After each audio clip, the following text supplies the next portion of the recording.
درغلیو بخونکي را په سپېڅلي نامه د کابل نیوز درنو لیدونکو سلام ستړي مه شئ. زه خیبر الکوزی یم او تاسو رابولم د درسن ځانګړې خپرونې لیدو ته. نن ځانګړی درسن د ځمکو او ښار جوړونې وزارت له سرپرست حمدالله نعماني سره ده. ملتیا مې وکړئ. نعماني صاحب ستړي مه شئ. بحث ته په خیر راغلي. نعماني صاحب راځو دې ته چې د ښار جوړولو او ځمکو وزارت په هیواد کې د رغنیزو پروژو په برخه کې څومره ستونزې حل کړي دي. بسم الله الرحمن الرحیم. تاسو او تاسو تخنیکي ټیم او تاسو لیدونکو او اوریدونکو ته ټولو ته سلام او ښه راغلاست وایم. د ښارسازۍ وزارت مخکې دا یو وزارت و چې له دې سره د اراغدۍ اداره هم یو ځای وه، خو بیا په دې اواخرو کې د اراغدۍ اداره د ښارسازۍ له وزارت نه جلا شوه.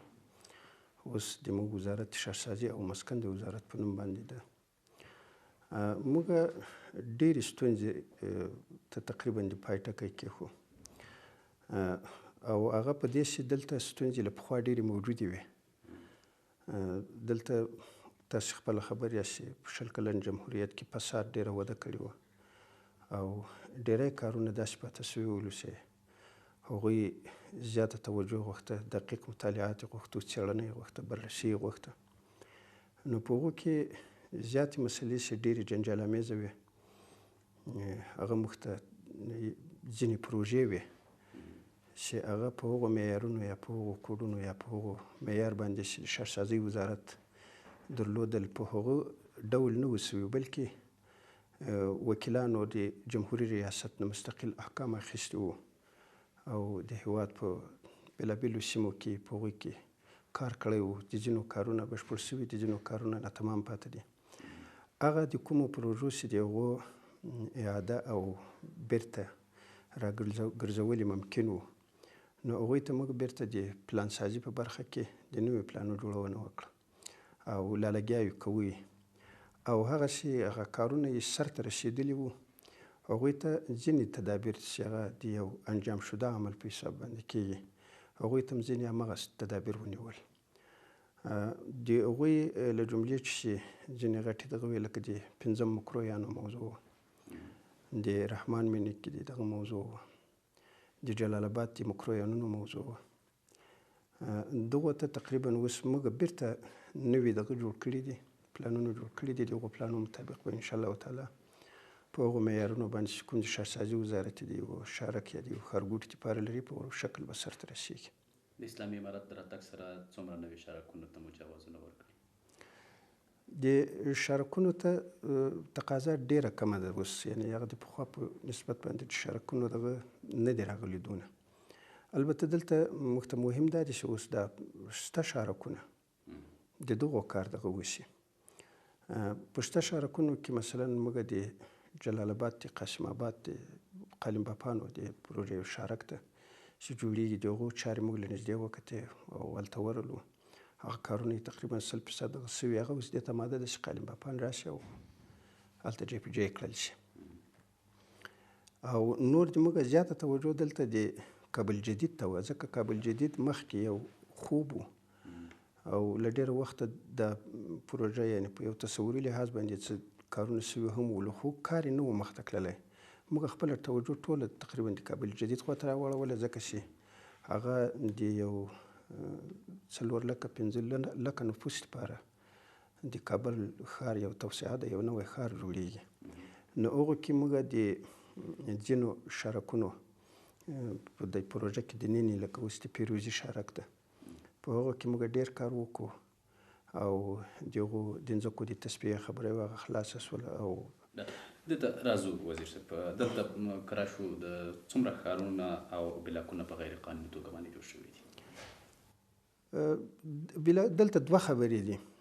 یو هغه دی چې ښارسازي د پالیسي په حساب باندې صرف پلانسازه اداره ده. دوی پلان ورته ورکوي او یا هغه پلانونه چې هغوی جوړ کړي هغوی هغه خپلو معیارونو ته اچوي، هغه لکه ویزه کوي. او یو د بلاکونو جوړښت دغه شی دی، هغه یو عملي پروسه ده. عملي پروسه بیا په د هېواد په ټول هېواد کې چې موږ کوو، د تطبیق او هغه د نظارت چارې له دغه سره یي، له ښاروالیانو سره یي. موږ هغه نقشه او هغه پلان او شی ټول ورته ترتیب کړو، نور عملاً یې هغوی تطبیق کوي. لکه اوس د کابل په ښار کې د موږ خپل کار دی، د ښاروالي د کابل خپل کار ده. موږ ته چې اوس کوم بلاکونه چې مثلا له موږ سره دي، په دې کې بې معیاره کار موږ نه دی لیدلی چې هغه شخصا د موږ لکه ما درته وویل 15 مکرویان موضوع ده، دي رحمان مینې ده او دغه ځینې داسې شوي دي چې هغه دولت په خپل اختیار په هغو وخت کې کړي دي، په هغو کې معیارونه نه دي مراعات شوي او پروژې سرته رسېدلې دي. لکه د اماراتو د شارک پروژه د له شارکسازي سره په هغو وخت کې هم څه دغه نه ده کړی. یعنې بله همدغه شارکونه چې غیر معیاري جوړ شوي ستاسو قانون ته څه دی؟ ځکه اوس خو دا لوړ شوي دي، رسېدلي دي او کورونه هم داسې یو که مثلا یو پروژه اوس پر خلکو ویشل شوي دي، ستاسو پلان ورسره څه شته؟ هغه لکه اوس د اماراتو شهرک ته په هغو معیار نه دی جوړ شوی لکه څونه چې تقاضا کېده، دا باید معیاري جوړ شوی وای. خو اوس هم هلته په هغو کې ډېرې خلاوې داسې موجودې دي چې هغه جای مکتب نه لري، هغه د سپټیک څای خرابه ده، دغه عام المنفعت تاسیسات چې کوم پکې جوړ شوي دي بې معیاره دي، په خپله ډیپارتمانونو کې چې کوم دغه شوی د کوم موادو شی کار شوي دي بې کیفیته دي. خو هغه په هغه وخت کې شوي دي، سرته رسېدلي دي، حتی هغه توضیح شوي هم دي، اوس د خلکو په لاس کې دي. په هغو کې اوس نور لکه ما مخکې وویل چې اوس کوم کارونه ورسره کېدلی شي هغه مو په نظر کې لرو. لکه څه؟ لکه اوس مثلا د هغو دغه د سپټیک د څاوه مسله ده، دا موږ په نظر کې لرو چې دا سمه کړو او سمېدلی شي.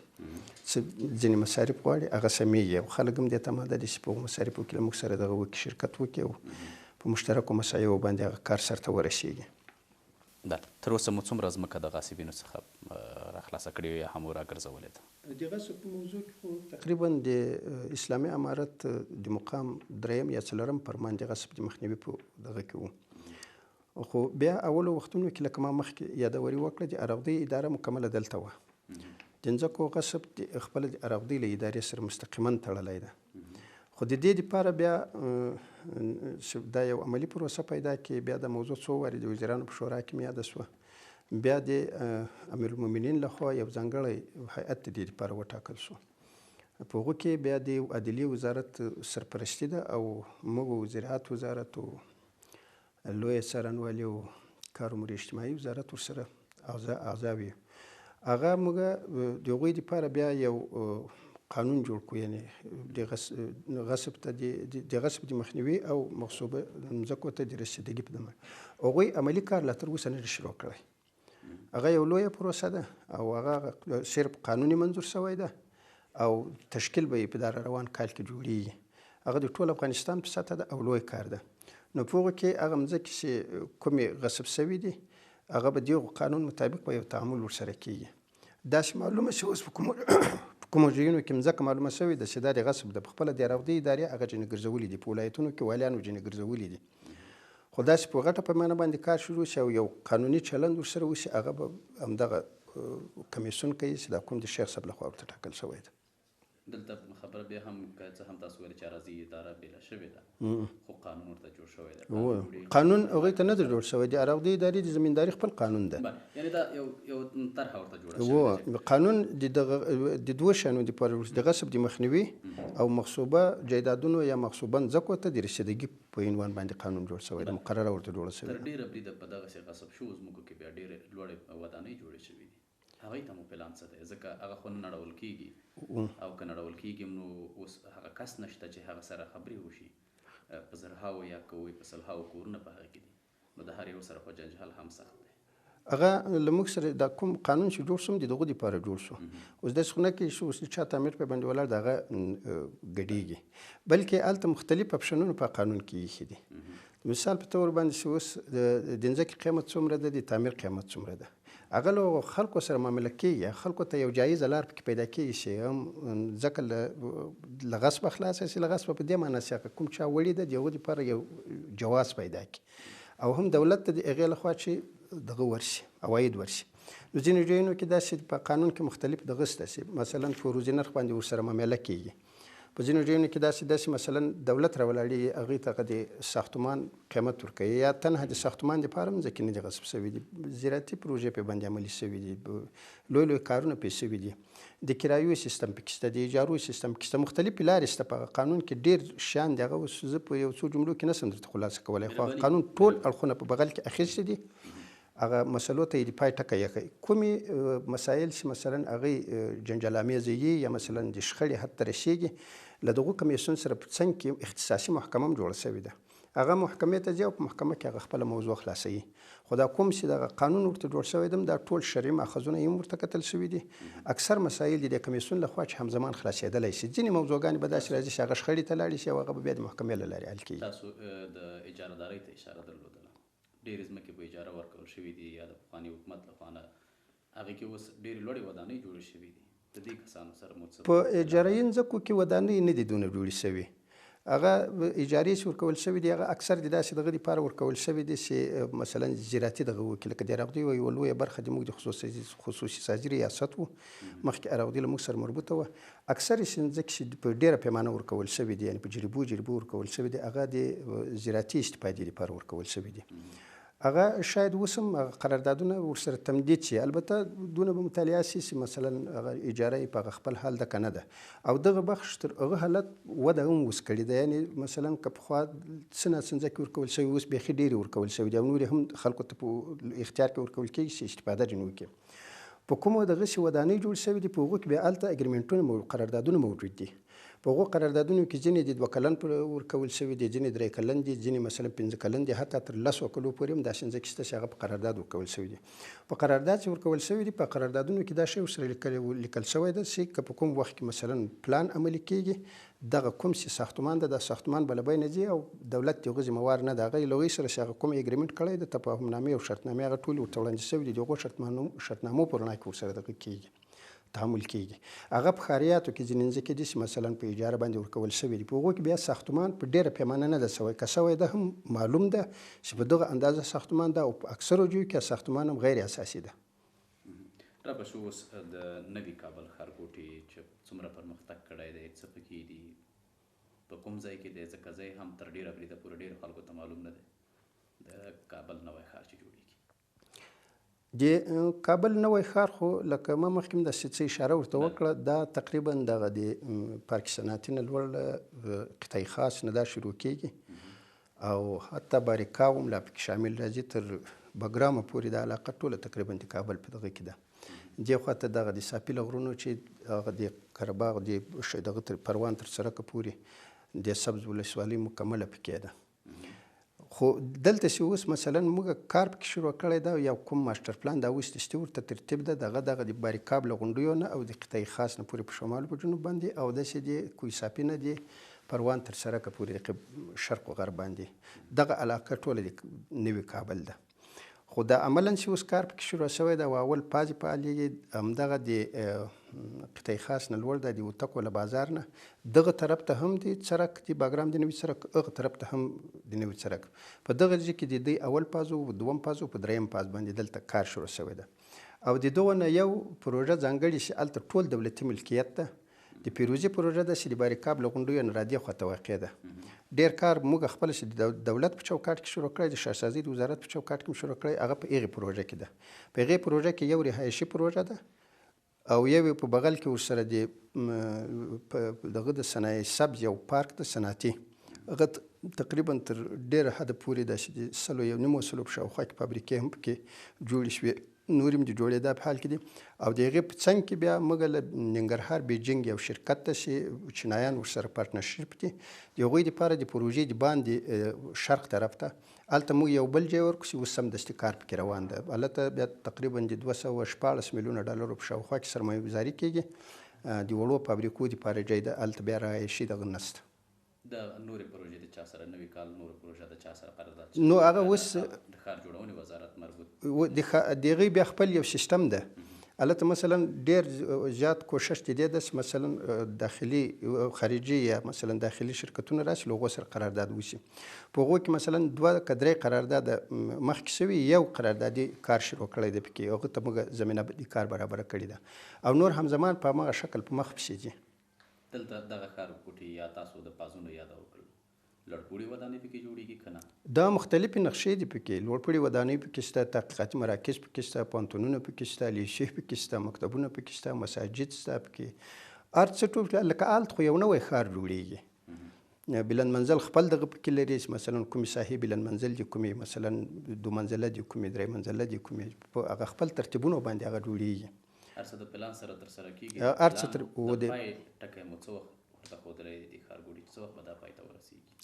یاره ماته دا ډېره دوامداره پروسه ښکاري. تقریبا کم له کمه یعنې 70 کاله 80 کاله دا په دغه کې وایي. دا خو لکه دا د کابل ښار چې جوړېدو دا له څه وخته راهیسې راشوی سوی ده. دلته ډېر تاسو چې یاده وکړل نو ډېره ساحه ده، د ډېرو خلکو کورونه هم دي.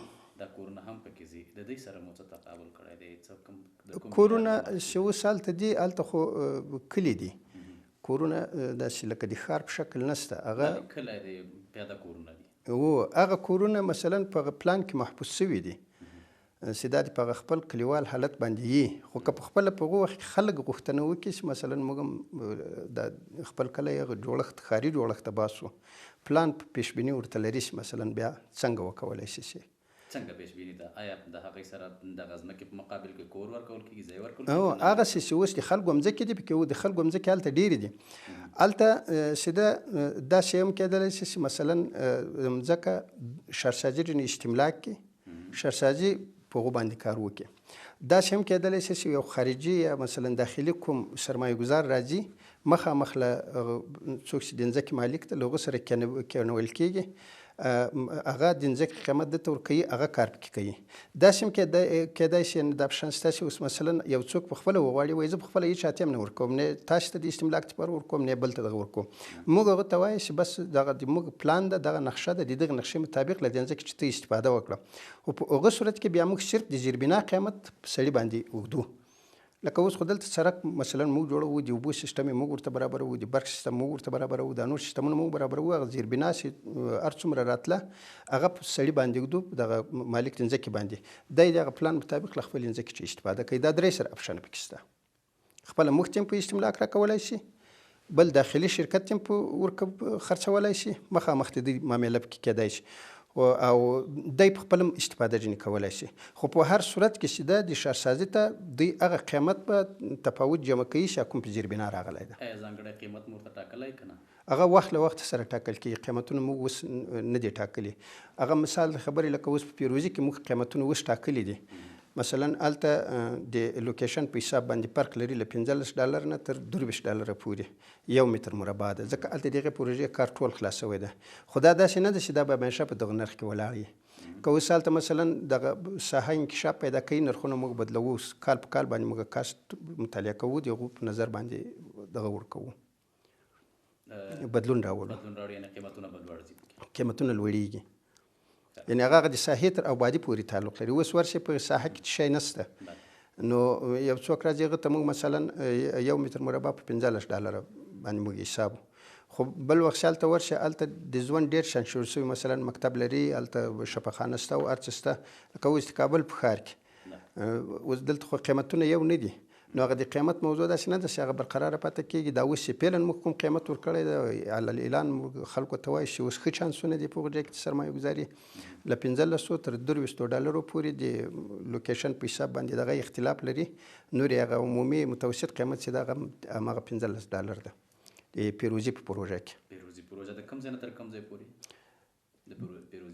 د پیروزي پروژه د کابل جدید په دغه نوي ماسټر پلان کې اخیر ته د یعنې د باریکاو د غونډو یا رادیه خواته نور د شرق طرف ته ډېره اوږده ده، تقریبا د 10,000 کورو ګنجایش لري، په ویلاداره کورونه او بلند منزل کورونه. دلته بیا هم پوښتنه دا راځي چې په تیر نظام کې ډېرې ځمکې داسې وې چې غصب شوي دي او په هغې باندې شارکونه جوړ شوي دي او هغه کې معیار په نظر نه دی نیول شوی. د دې د معیاري کېدلو دپاره آیا کوم پلان شته؟ خو ما درته وویل چې دلته خو 2 قسمه په اصطلاح نامشروع کار شوی دی. یو دا د چې ځمکه غصب شوې ده، د ځمکو د غصب دپاره بل مستقل مقرره او قانون جوړ شوی ده او یو مستقل ټیم ورته ټاکل شوی ده د مختلفو وزارتو، لکه ما مخکې بیان درته وکړ. پلان مخامد دلته دا و چې ځمکه خو غصب شوې ده، هغه اراضي ته ورګرځي، هغه د اراضي کار دی چې هغه څه رقم دا ورسره وي. خو دلته معیار بیا ستاسو کار دی. اوس دوم چې دی لکه اوس تاسو د معیار دپاره او تر څنګ دوم ما درته وویل چې دوم ساختماني تخلف ده. هغه چې مثلا موږ په نظر دغه ورکړی ده، هغو کې داسې راغلي دي چې پلان دلته ویزه شوی ده، د پلان نه دی پلاني تخلفات کړي دي. مثلا د یو جریب ځمکه وله د دلته اضافهستاني کړې ده، ځینې وتلی ده، 25 ځمکه وه دی د ځینې وتلی ده. له هغو سره په عین هغه شکل محاسبه کېږي چې هغه کومه د ځمکو د مقررې په حساب باندې ده. که څه هم هغه خو له اراغدي سره ده، خو دغه برخه یې بیا د موږ مربوطه ده، د شارکو د بلاکو دغه قانون به هماغه قانون وي. بله، تاسو وړاندې د ننګرهار د مکریانو یاد وکړله، که دې په اړه باندې معلومات راکړئ څنګه، ځکه ننګرهار کې د مکریانو خبره لا تر اوسه پورې تر ډېره بریده خلکو ته روښانه نه ده. د ننګرهار د مکریانو کار یو وخت کې ډېر لومبی تقریبا په 1.5 او 2 کې په داسې یو رقم باندې شوی ده چې مهم هم نه و چې دوی دا کار په یو چل هنر کې کولی، ځکه قانوني لارې یې درلودې. خو په هغه وخت کې دا کار داسې شوی ده چې خپله د ننګرهار د ښارسازي لخوا او د ځینو شرکتو لخوا داسې یو تفاهم شوی ده چې موږ په خپل مصرف باندې دغه جوړوو، د بلاکونه جوړوو او بیا به یې مثلا عام خلکو چې دغه وکړو د مشارکت عمل له لارې به دا سرته ورسوو. هغه په هغه وخت کې یو مشکل دا پېښ شوی ده چې دغه مځکه چې کوم دی دا کار پې باندې کول، دا مځکه د کانال د تصدي مربوطه وه، د وادي ننګرهار کانال چې ده د هغه مربوطه وه. په هغه وخت کې دوی موافقې ته نه دي سره رسېدلي، د ښارسازي د ننګرهار او د کانال ریاست هغوی هغه د ځمکې دغه نه ده ورکړی چې هغه کار پکې وشي. نو په اکثرو ځایونو کې کندنکاري وي شوي دي، نور کار پاته شوی ده. بیا د تېر وخت کې داسې یو میاشت 20 ورځې مخکې موږ ولاړو، هلته م هغه مځکه و هغه ځای موږ وکتل، هغه ځای بالکل دې ته برابر ده چې مثلا هلته کورونه پکې جوړ شي. خو صرف دغه ځای ده چې هغه حقوقي موضوع چې د مځکه د کانال ده که د ښارسازي د دغه مسله یې پاته ده. په دغه مسله باندې د وزارت زراعت سره موږ خبره کړې ده چې موږ هغوی سره تفاهم ته ورسېږو. لازمه نه ده چې ځمکه خامخا د ښارسازي چې د کانال دی، خو ځمکه د کورونو ځمکه ده، نور به هغه پروسې ته موږ دوام ورکړو انشاءالله تعالی چې هغه کار کیدای شي په دغه روان کال کې شروع شي. دا پروژه به بیا د چا سره لاسلیک کېږي، په دې اړه هم خبرې ترسره شوي که نه، چې دې مخته وي چې څوک یې جوړ کړي او که نه هغه شته کورونه کولی شي هر څوک چې خپله واخلي جوړي کړي؟ نه، په عین هغه زړه پروسه باندې کیدای شي. مثلا نقشه د موږ لخوا ورکول کېږي، پلان د موږ لخوا ورکول کېږي، کار مثلا شرکتونه کوي، شرکت ته ورکول کېږي او خرچېږي په خلکو باندې. خلک مثلا پیسې جمع کوي، اعلان ورته کېږي چې مثلا دلته دا کور ده په دغه متره کې ده، په دغه دغه باندې تمامېږي پیسې په اقساطو باندې. کوم ترتیب ورکول شوی؟ بلې بلې، او مخکې لا جوړ شوي. تر کومه بریده پورې کارونه مخته تللي؟ ما درته ویل چې کارونه ټول پای ته رسېدلي دي، خو صرف دغه جیب کې راغلی چې اوس د ځمکې په ملکیت کې خبره راغلې ده. ښارسازي او اراغدي په هغه وخت کې دغه د کانال ریاست نه دي سره پوه شوي چې مثلا د ځمکې موضوع یو طرفه که شي، یا هغوی ته شي او یا موږ ته شي.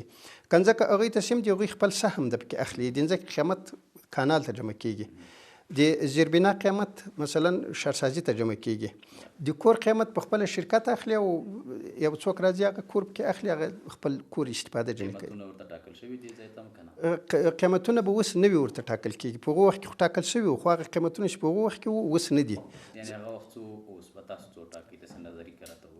هغه وخت کې خو سیولو په د ما داسې ډېر نه دي په یاد، خو تقریبا 1 متر چې په هغه وخت کې دغه شوی و، دغه د 2.5 د 300 نه د جوړ کور ډالرو په حساب باندې جوړ کور.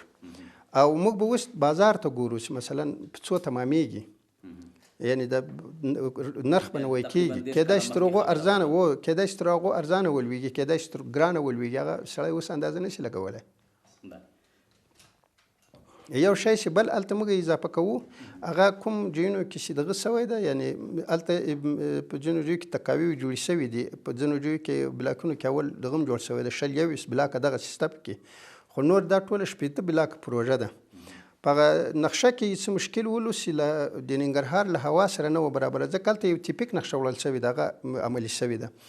هغه په دې نور چې دغه کوم کې تهدابونه نه دي شوي، تقاویان نه دي پکې جوړ شوي، دا نورې به موږ د هغه نقشه د ننګرهار د هوا سره او د موسم سره په برابر شکل باندې موږ جوړوو. څنګه نقشه؟ ځکه تاسو د هوا د لکه اوس مثلا دوی چې له دې ځایه نقشه وړې ده، د خواجه رواش ټیپیک نقشه یې هلته وړې ده. دلته چې اوس مثلا د خواجه رواش کومه نقشه جوړه شوې ده، هغه دلته د کابل د هوا سره برابره جوړه شوې ده. هلته هغه نقشه وړل شوې ده، هغه کیدای شي هلته مشکلات پیدا کړي. مشکلات دا پیدا کړي چې بیا به خلکو ته په کورونو کې د کور د ګرمولو یا د کور د سړولو دپاره مشکلات وي. هغه موږ خپله د ماسټر پلانونو او د تفصیلي پلانونو ریاست چې ده په هغوی کې خپله هغه مهارت لري، خپله تجربه پکې لري. هغه نور بلاکونه چې دی هغه په هغه شکل جوړېږي لکه په ننګرهار کې چې یعنې په یو ګرم ځای کې ځکه هلته د دې ضرورت ته چې کور سوړ رقم باندې جوړ شي. په کابل کې دې ته ضرورت ته چې کور په ګرم رقم باندې جوړ شي. هغه یو مشکل یې له هغه وخته پاته ده او هغه حل کېدونکی مشکل دی. یعنې ما درته ویل مشکل دغه دوه مشکله اوس، یو د ځمکې مشکل و، یو د نقشې دغه مشکل و. د کوم وزارت یا ریاست مربوط کیږي او تر څنګه هم د نقشې؟ نه، د موږ د شهرسازۍ د وزارت مربوط دي. خو تر اوسه پورې هغه ځمکې تثبیت نه دی ترسره شوی. د ځمکې تثبیت په دې کې ترسره ده چې ځمکه دولتي د اشخاصو نه ده، خو داسې شهرسازۍ وزارت ته کانال ده دغه نه ده تثبیت شوی. ډېر مننه. درنو لیدونکو، زه یوې دمې ته له دمې بېرته راګرځو، تاسو هم راسره ملتیا وکړئ.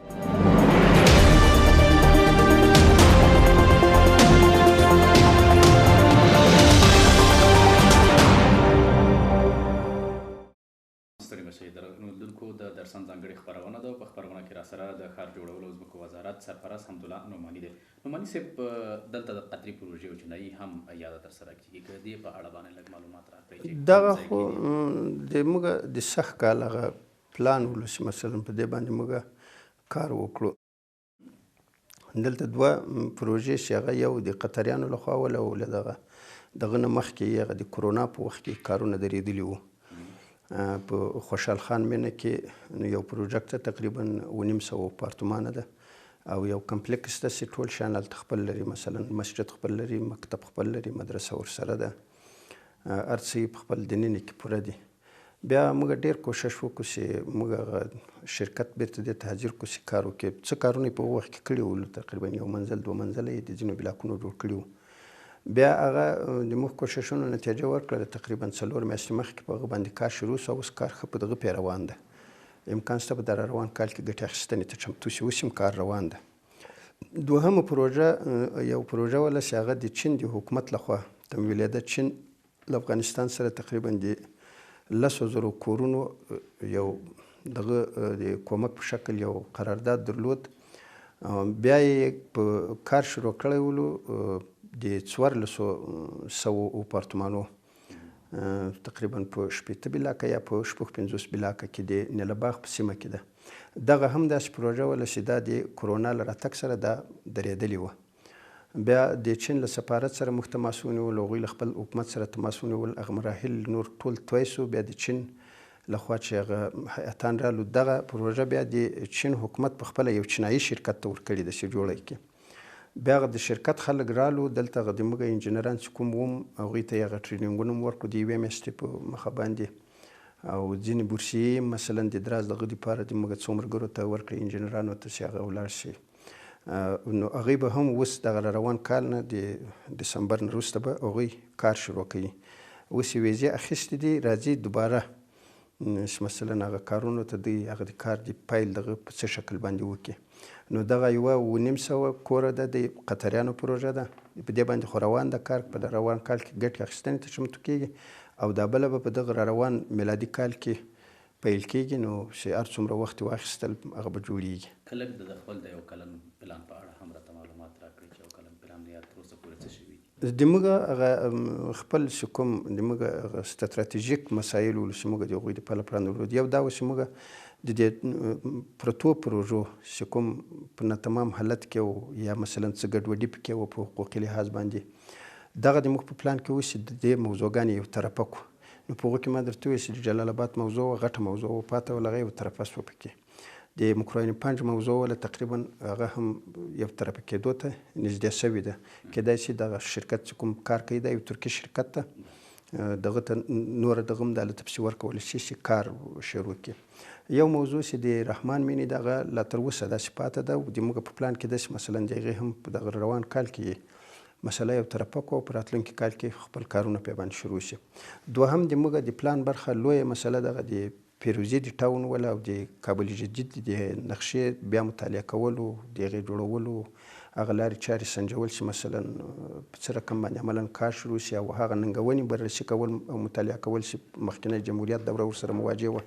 په دغو ټولو شاخونو کې موږ یو انجینران همیشه لګیا یو، کار هم کړی ده. په هغو ټولو کې انشاءالله تر اوسه پورې موفق یو. نور څه ننګونې به داسې خامخا راځي چې هلته په ساحه کې عملا کار شروع کېږي. نو هغه وخت کې به څه ننګونې مثلا د ځمکې د تصفیې مسایل به وي، د خلکو ملکیتونه به وي، پکې دا شیان به وي. دا بیا هلته په خپله چې عملا کار شروع کوي په هغه وخت کې همزمان ورسره حل کېدی شي. هغه مهم پلانونه چې سږ کال موږ تر کار لاندې نیولي دغه وو. دوهم دغه پروژې چې مثلا تر کار لاندې وې لکه د قطریانو پروژه وه، لکه د چینایانو پروژه وه، د دغو دا ولاړ حالت هم موږ ځورولو. هغو ته خدای تعالی د دې لاره برابره کړله چې دغه پیدا کړي. یعنې یو لارې معلومه شي چې کار شروع سو په یوه کې او په بله کې کار شروع کېدونکی ده. خپله کار جوړونې وزارت او ترڅنګ د اسلامي امارت په رهبرۍ د خوا نه آیا داسې ځایونه شته یا داسې ځمکې شته چې ښارګوټي پکې جوړ کړي؟ بلې هغه خو اوس موږ نور هم لګیا یو. په راتلونکي کال کې موږ تر پلان لاندې لرو چې موږ ټول هغه شارکونه چې د مهاجرینو دپاره ورکول شوي او په ناتمام حالت کې پاتې دي، ټول هغه شارکونه چې د معلمینو دپاره انتخاب شوي او تر ناتمام حالت دغه کې پاتې دي. پر روان کال کې موږ په پلان کې هماغه دي چې پسې عملي وکړو. کوم ځای کې دي تر اوسه پورې هم داسې ځایونه تثبیت کړي دي؟ و ټول معلوم دی. هغه ارجمه لکه اوس مثلا دلته په کابل کې په باریکاو کې د مهاجرینو شارک ده. د دې مسله خو موږ تقریبا خلاصه کړو، اوس د کار پکې شروع ده. په دغه کې په هر ولایت کې تقریبا د مهاجرینو شارک ده. په خوست کې د معلمینو شارک وو، په جلال آباد کې د پوهنتون د استادانو شارک وو، هلته د معلمینو شارک وو. مختلف شارکونه دي. دا ډېر دي، داسې اوس په دغه کې نه راځي چې زه اوس تاسو په تېر نظام کې هم لرې پرتې سیمې چې د ناامنۍ خبره تر ډېره بریده پکې کېدله او د ښاري پلان او د هر څه نه پاتې دي. تاسو ورته کوم پلان لرئ؟ ځکه اوس هم د ستاسو خبرو کې تر دې دمه پورې یوازې هم دغه د څو لوی ښارونو کابل، ننګرهار او یا هم ځینې نور ښارونه یادېږي. آیا نورو ته هم شته؟ که لاړ شو غور ته، روزګان ته، داسې نور ولایتونه چې لرې پرتې سیمې دي چې تر اوسه پورې نه روغتون پکې رغول شوی دی او نه هم پکې ښوونځی پاتې شوی، نه هېڅ پکې نشته، دې ته څه پلان لرئ؟ نه، هغه یو د روغتون او د ښوونځي او د هغو خبرې دي، هغه د موږ په بل حساب کې شامل دي. لکه اوس مثلا ښوونځی دغه معیاري هغه یې تاسو ښار جوړونې پورې نه هغه دلته د شهرسازۍ وزارت د عامه او دولتي ساختمانونو یو برنامه درلوده. په هغو کې بیا موږ نور کارونه کول. لکه اوس مثلا ښوونځی موږ جوړول، هلته چې ښوونځی جوړول د موږ دغه نه ده، خو د ساختمان برخه یې د موږ مربوط وه. انکشافي بودیجه مثلا خپل وزارت معارف ته مستقیما نه ورکول کېده. هغو فرمایش ورکول چې د ما په غور ولایت کې دومره ښوونځیو ته ضرورت ده، په فلاني ځای کې د ما مثلا پوهنتون ته ضرورت ده، هلته مثلا یو اداري تعمیر ته ضرورت ده، هلته دا د موږ یو بله برنامه وه په د عامه او دولتي ساختمانونو برنامه.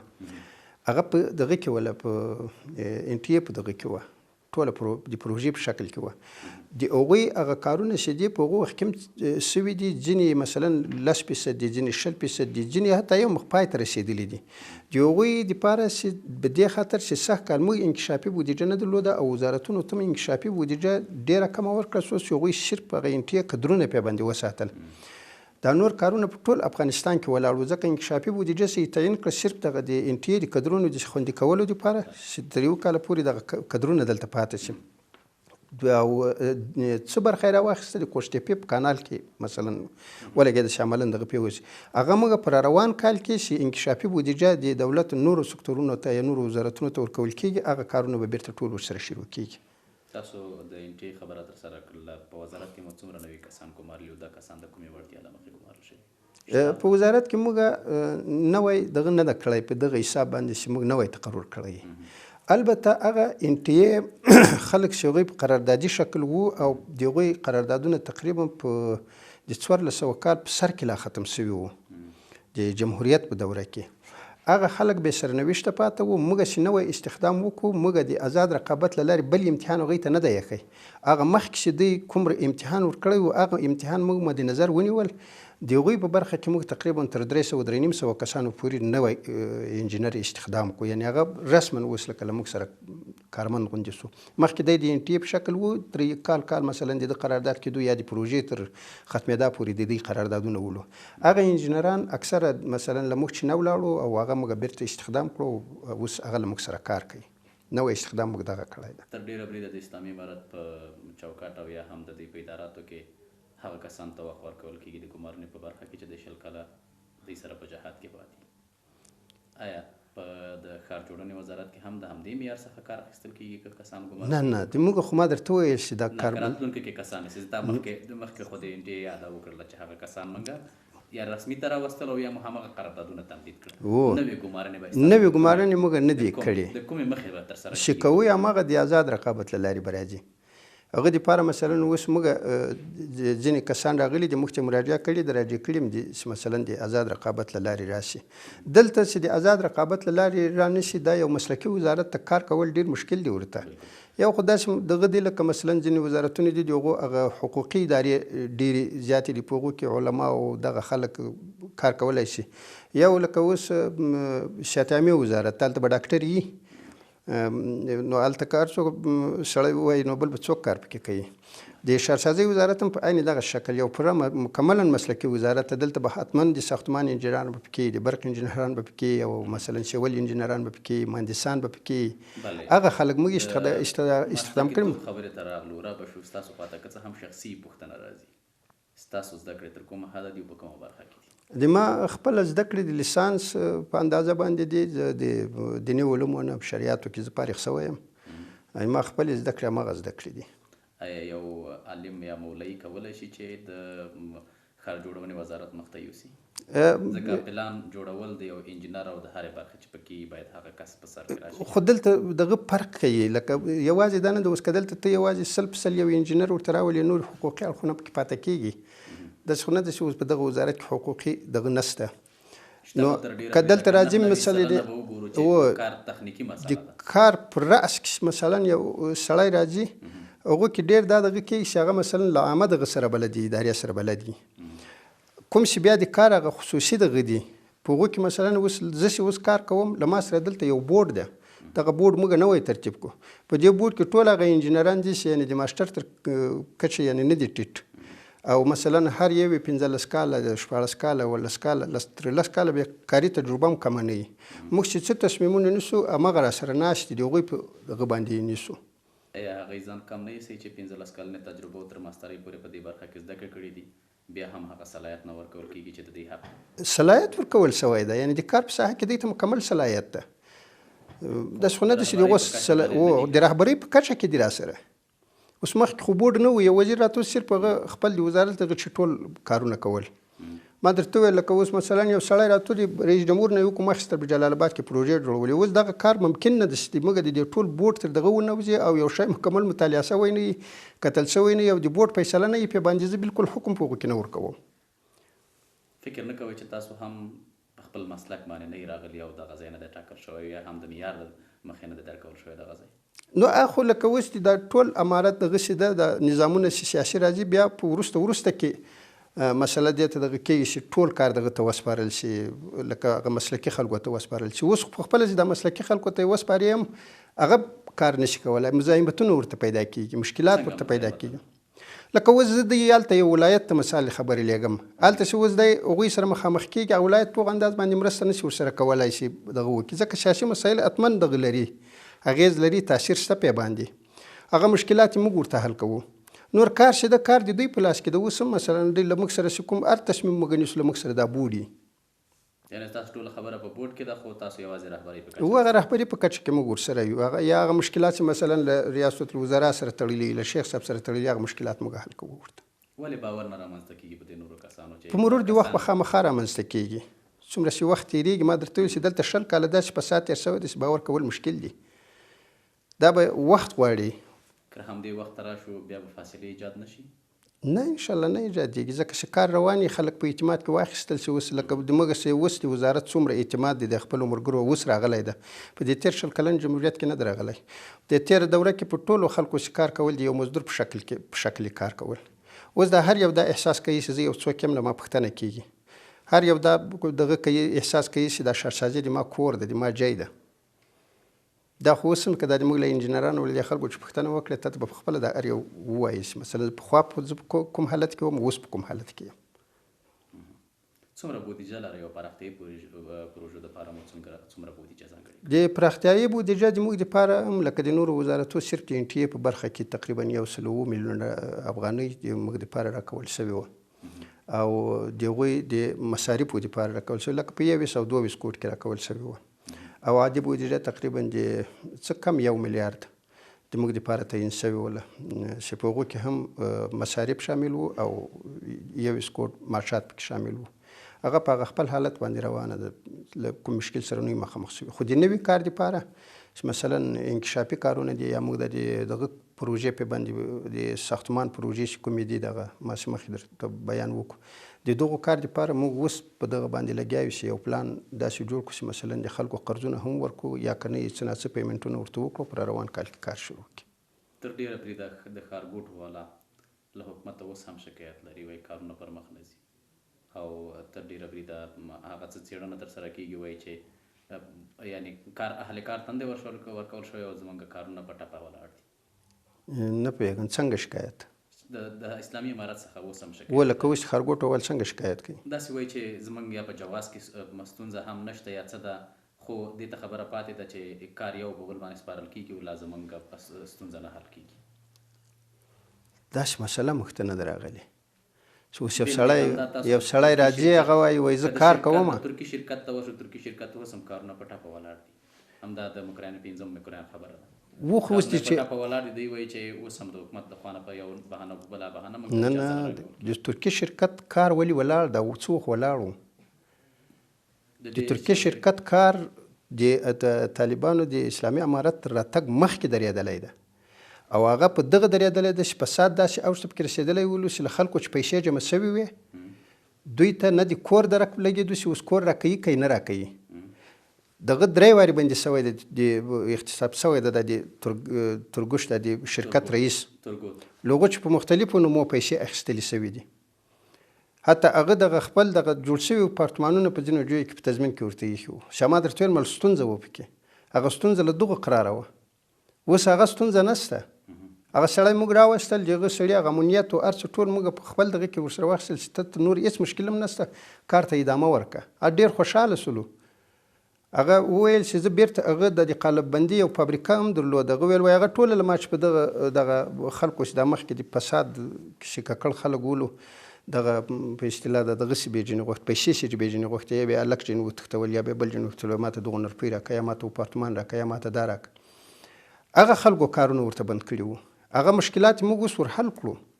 هغه داسې نه و چې دلته قانوني ستونزه درلوده له بیرون نه یو ستونزه درته متوجه وه هغه مشکلات اوس حل شوي دي دا ځکه خو بیرته کار ته مه مانده شو کنې اکثر خو داسې ولو چې هغوی دلته په فساد کې ډېر ککړ وو خپله دغه د شارک ول یا پروژې ول ورسره ککړ وو هغه له هغه سره تښتېدلي دي د موږ له خوا ته موږ ته راغلي نه دي تر اوسه پورې چې مثلا دی ووایي چې ما کار بند تېر اخلاص که او شاید څوک راغلی دي چې کار بند راخلاص که موږ هېڅ دغه نه ده پسې کړی حتی په ډېرو پسې موږ ټلیفونونه کړي دي چې راسئ څه مشکل نشته درته خپل کار ته دغه ورکوي.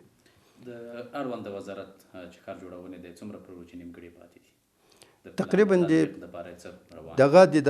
دغه برنامه د ساختمان کې دغه د 540 تر 600 پورې په هغو کې په هغو وخت کې داسې پروژې هم وې چې هغه صرف خیالي پروژې وې نه لکه کومې پروژې چې خیالي وي آیا د نوم په اخیستلو سره څرګندېدلی شي؟